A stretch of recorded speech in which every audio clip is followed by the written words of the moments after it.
Sur Jumièges, on avait une matière scientifique extrêmement importante qui nous a permis de faire des reconstitutions, disons, fiables, autant possible, on n'atteint pas toujours les 100%, et stables. Et on le fait d'autant plus que la plupart du temps, on s'appuie sur des éléments iconographiques qui nous viennent de très très loin. Parfois, on travaille sur des gravures qui ont 400 ans. Et on est bien content de les avoir. Et dans ces cas-là, on se dit, on espère que celui qui a fait ce dessin, il savait que quelqu'un s'en servirait 400 ans plus tard. Et on prolonge ça en se disant, et nous, quand on fait nos images, on serait bien content de se dire, peut-être que quelqu'un, si les supports survivent jusque-là, utilisera nos images dans 400 ans. Alors, on ne sera pas là pour le voir, mais quand on le fait aujourd'hui, de penser à ça, ça nous aide. Voilà. Donc, il fallait compléter ce modèle en continuant de discuter avec les archéologues et on adoptait un parti pris hyper réaliste, qui n'est pas celui-là, bien entendu. Ça, c'était le modèle qui arrivait de base. Alors, pour les technos qui connaissent bien les modèles 3D, c'est pas joli du tout, mais c'est normal. C'est pas parce que l'université a mal travaillé, c'est parce qu'ils avaient fait le modèle dans un but particulier. C'est des équipes d'étudiants qui succèdent, c'est aussi une de leurs particularités, la complexité des méthodes à mettre en œuvre. Bref, on avait ça, on a repris, on a retravaillé. Là, on intervient par-dessus. On rajoute des petites caméras qui ne se voient pas bien au milieu, c'est les petits traits bleus, des caméras virtuelles. Et là, on commence à mettre un pied dans l'expérience. On a le socle scientifique. Et là, maintenant, on commence à se poser la question de qu'est-ce qu'on va montrer, à qui, comment. À qui, comment, ça veut dire qu'on met une caméra virtuelle, hauteur à peu près 1m75, pour simuler le point de vue de l'utilisateur final. C'est le premier pas dans l'anticipation de l'expérience. Ça, je dirais que c'est notre boulot traditionnel, c'est 90% de nos affaires. Et puis, in fine, on arrive à une image qui est support à la médiation. Cela n'est même pas tout à fait fini, c'est une étape intermédiaire parce qu'on n'était pas d'accord entre nous, c'est normal, les archéologues sur la hauteur du nord de Seine. Les gradins ont fait l'objet de nombreux débats qui sont finis très tard dans la nuit, parce que pendant très longtemps, sur un terrain qui n'a pas pu être fouillé parce que le propriétaire s'y oppose, ça arrive, eh bien on pensait que les gradins étaient en pierre. Et puis en accumulant les indices, en ayant notre faisceau, finalement, on s'est tous mis en face et on s'est dit, là on a un problème. C'est-à-dire qu'ils ne pouvaient pas être en pierre, ils étaient peut-être en bois, et on n'est pas sûr qu'ils étaient en bois. Alors, on rentre dans l'expérience quand on arrive à quelque chose comme ça, où on dit, c'est sûr qu'ils étaient pas en pierre. En tout cas pas complètement. Ils étaient peut-être bien en bois, et ils pouvaient ressembler à ça. On n'a pas de fouille. Hein, donc là, on est dans une hypothèse. On fait l'hypothèse. Dans un premier temps, on adopte la solution classique, c'est-à-dire que l'hypothèse est représentée sous forme d'hypothèse, avec des arêtes, avec du filaire. La particularité de Jabol, comme vous l'avez compris, c'est que c'est une méthode de design participatif, c'est-à-dire qu'à un moment, ils vont arriver là. C'est les bêta-testeurs qui vont se pointer. Et quand on a montré l'image en filaire, juste avec les arêtes comme ça en transparence aux bêta-testeurs, ils nous ont dit, on comprend rien. Mais rien. Vous connaissez votre truc, nous on ne sait pas à quoi ça correspond, on voit à travers, on n'arrive pas à lire la perspective. Pourquoi vous ne nous faites pas plutôt une image réaliste en nous disant que c'est une hypothèse? On n'est pas idiot, on va comprendre ce que vous avez fait, que vous avez cherché. Bon, et puis en stade ultime, on arrive, alors ça ne rend pas grand chose sur l'écran, ça rend beaucoup mieux dans le casque, vous verrez après, pour certains. On construit une image, et là, en discutant aussi avec un autre type de public, les médiateurs du site. On va rajouter des éléments. Alors les ornières, elles étaient avérées. Le réseau de canalisation était avéré. Les poules, c'était sûrement avéré.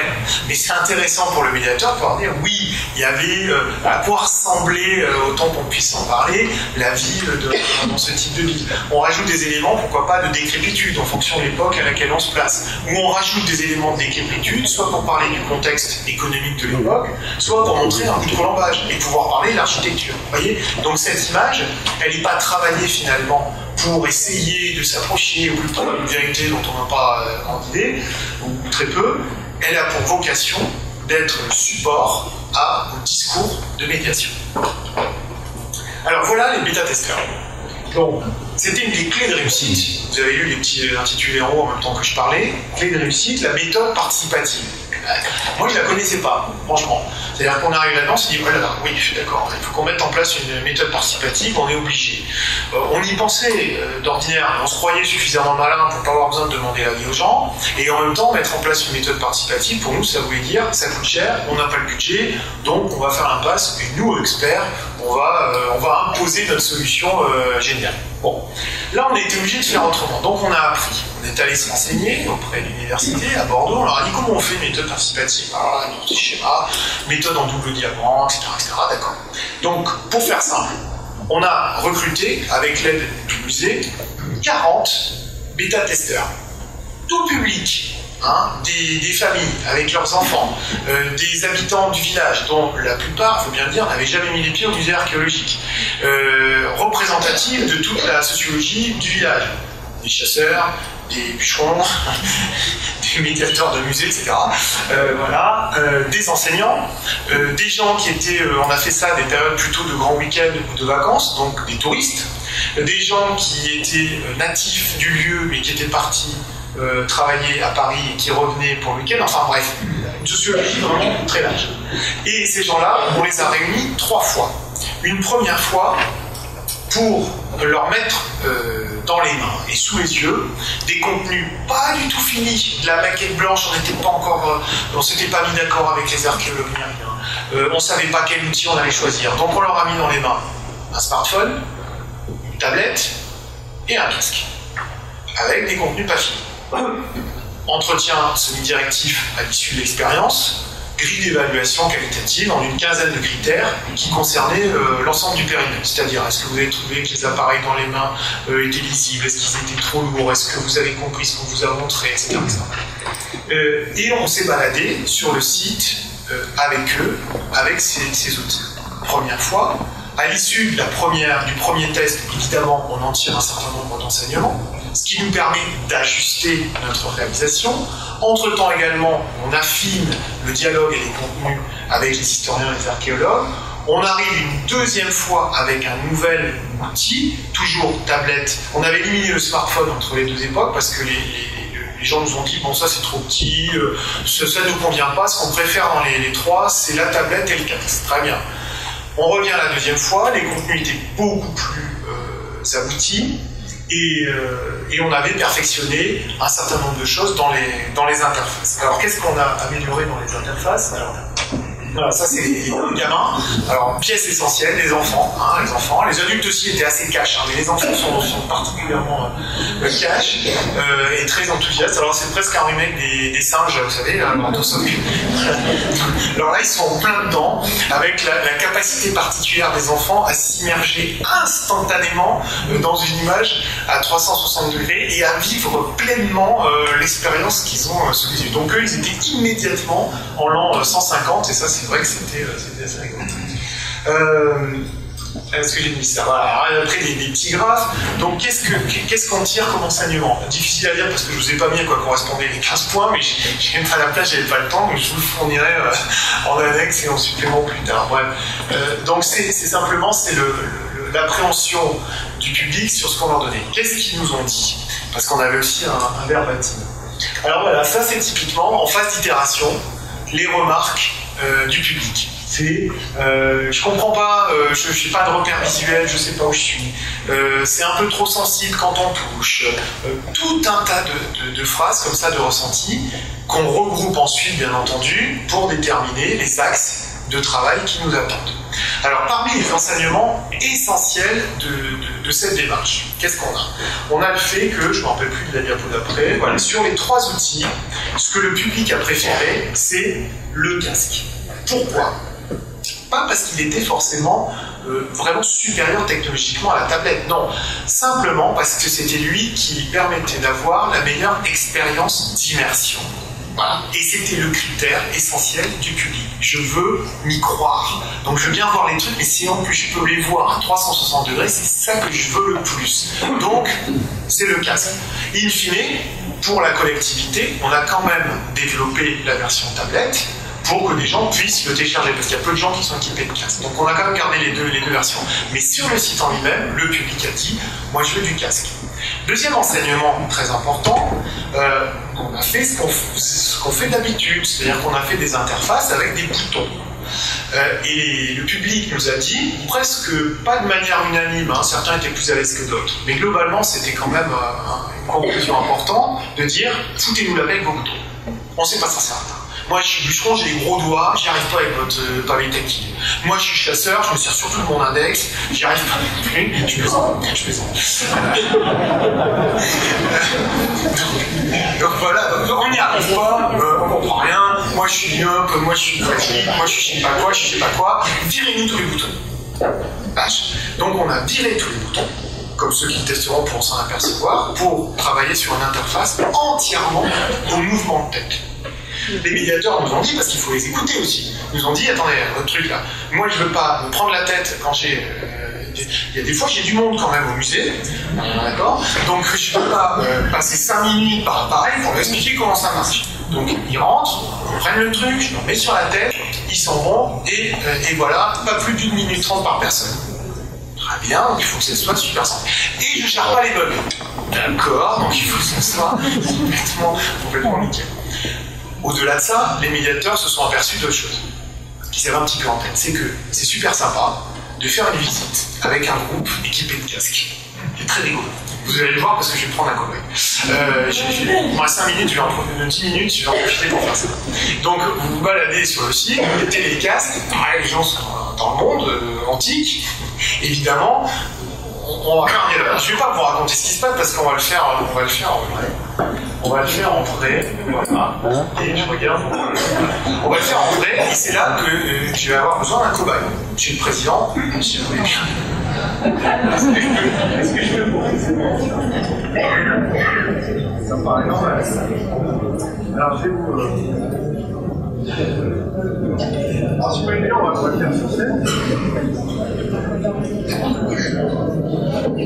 Alors, on va faire un mail, vous savez.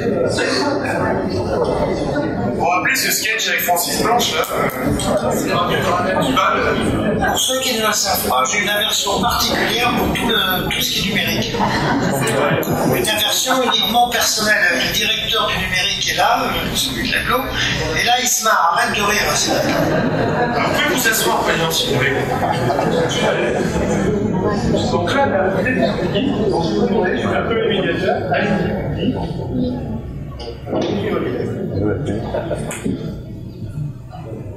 Alors, que voyez-vous? Voilà, des boutons avec des numéros. Donc, instinctivement, que faites-vous? Voilà, et là, vous arrivez où? Là, je suis dans ma campagne. Alors, pouvez-vous nous raconter, monsieur le Président, ce que vous voyez? Je vois de la campagne, c'est très bien. Eh bien, vous êtes à Javol. Je suis à Javol, j'ai reconnu, il y a l'église dans un coin, puis il y a le champ du coin. Eh oui, je suis pas en bien. Et vous êtes à Javol, donc maintenant, est-ce que vous voyez un tourniquet? Non, je ne vois pas de tourniquet, non. Un petit spirale? Non. Tournez la tête, alors. Non, je le vois pas. Alors, elle est peut-être derrière vous. Non, en fait, elle est là, mais je voulais pas vous le dire. Oui, je m'en doutais. J'ai vu que vous étiez à 15 jours. Alors là, vous la visez. Voilà. Et je vous fais un retour au menu. Ah oui, alors là, ça y est, j'ai fait un bond en arrière. Alors, vous êtes où là? En 150. Et alors, que voyez-vous? Toujours le petit truc qui tourne. Hein. Oui, mais à côté de ça. Comme ça, alors il y a une espèce de sigle, genre celui qui donne le son dans les téléviseurs, il ne doit pas être 250 celui-là. Voilà, je vais le mettre en place, et après il y a un truc pour que ça parte. Ah voilà, vous êtes en train de lancer un commentaire audio. Ben oui, j'ai cru comprendre ça, mais j'entends rien. Et sinon dans le peut-être parce que j'ai peut-être pas mis son nom. Ah ça voilà, ça peut expliquer. Et sinon dans la scène où vous vous trouvez, alors je m'en peux plus de ce que vous avez pris comme numéro, vous êtes dans quel type de paysage? Là je suis dans une espèce de cour intérieure. Ah oui, d'accord. Alors là vous êtes dans le forum. J'avais pris le numéro 1. Voilà, ben vous êtes dans le forum. Parce que comme je suis ordonné. Oui, voilà. Alors vous êtes dans le forum d'Anderitum.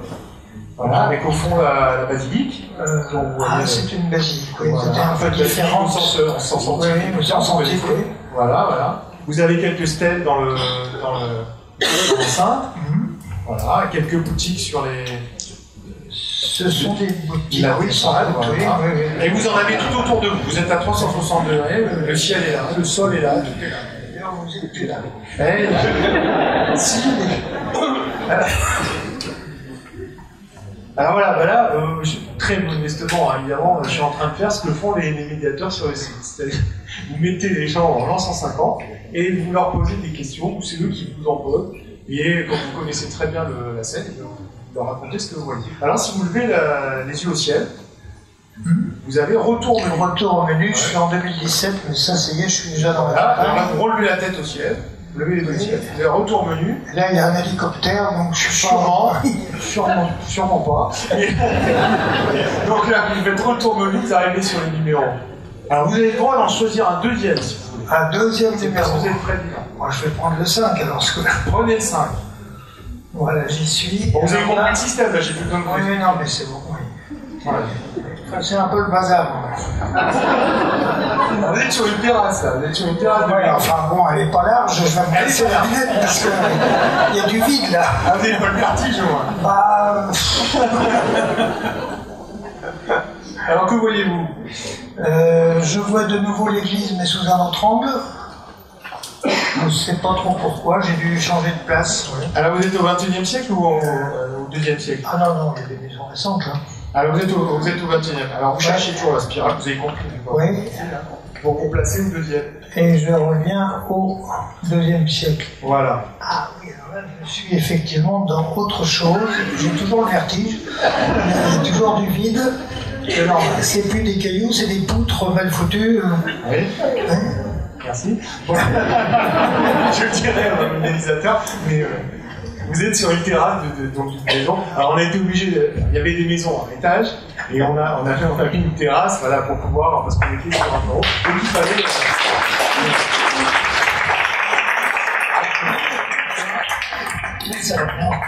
Voilà. Et nous devions respecter évidemment la réalité du terrain, parce qu'on voilà, alors je vais le faire passer quand même à d'autres personnes, je vais le remettre sur les.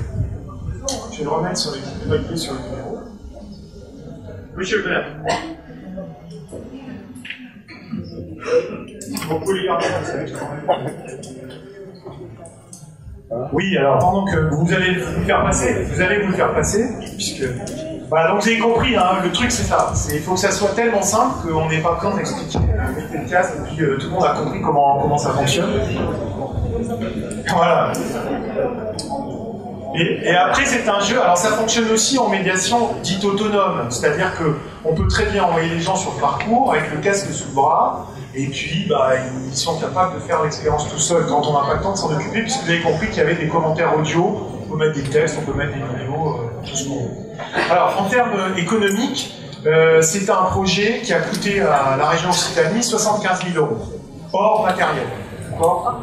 Hors matériel, ils vont équiper le site avec quelques casques, mais ça coûtait 75 000. Voilà. Sachant que c'était la démarche initiale, ce qu'on voit avec eux, c'est comment maintenant dupliquer ce dispositif sur d'autres sites de la région Occitanie. Et évidemment, il y a quand même une petite logique d'industrialisation, ça va coûter moins cher que 75 000. Voilà. L'essentiel du budget dans les projets qui viendront, ça sera pour fabriquer les contenus, puisque la technologie, maintenant, je dirais qu'elle est faite. Alors malgré tout, il y a des améliorations qui ont été demandées. Le design participatif, ça consiste aussi à continuer d'écouter les gens, même une fois qu'on leur a livré l'outil. Qu'est-ce qu'ils nous ont dit? Ils ont dit c'est bien, ça correspond bien à ce qu'on voulait, mais vous pourriez encore faire mieux. Comment? En animant les scènes avec des personnages. Alors pour nous, ça c'est compliqué, c'est un petit challenge de réussir à mettre plus de vie dans les images, donc de renforcer encore l'expérience d'immersion.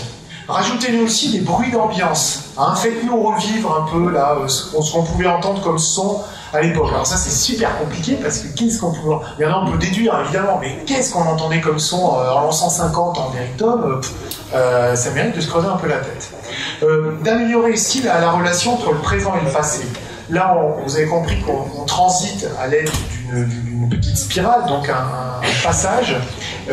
Ce que le public attend, c'est quelque chose de plus fluide, une sorte de gestion de la transparence pour pouvoir mieux confronter les éléments, même s'il n'y a pas beaucoup d'élévation, les éléments présents et passés. Et puis le stade ultime qu'on sait faire, mais qui est beaucoup plus coûteux, qui est très intéressant, c'est de marcher dans les scènes reconstituées, c'est-à-dire de déambuler physiquement, en se déplaçant comme ça dans la ville entière.